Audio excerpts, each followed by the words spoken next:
Hey everyone, it is Tiffany. I just wanted to come on and let you know about just some little details about the meal plans for the weeks 3 and 4, the intermittent fasting pattern of eating. So you've gone through the first 2 weeks to get rid of some of the gluten and the dairy. Actually, hopefully all of the gluten and all of the dairy, so you get your body kind of used to that. You're working on your blood sugar imbalance by eating balanced macros. So now you're moving into weeks 3 and 4, where you are going to set into your intermittent fasting pattern, and probably safe to start for most people at the 16-8 pattern to just get the rhythm down and see what you want and what works well for your body.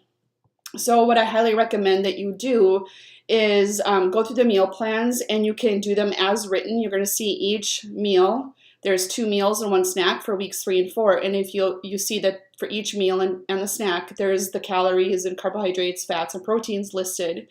And then at the end, there'll be a daily total to look at the total number of calories and the percents of the macro. So I rounded some numbers, so the percents are going to be exactly, go and add up to 100%. It won't be exactly perfect math, but you get the idea. I want you to look at the number of calories you're eating and compare it to how you're feeling when you're going through this process. Use those as guides for what you need to do to achieve your goals. But you need to first feel good and then let everything else kind of fall to where it makes sense for what your goals are and what you're trying to accomplish. So some of these in the intermittent fasting meal plans are going to be fairly low in calories. So the intent is for you to use those as guides and you to add calories where you need them in the form of, healthy whole foods as much as possible. So you'll see that I think there's a couple that might only be around 800 total calories for the day.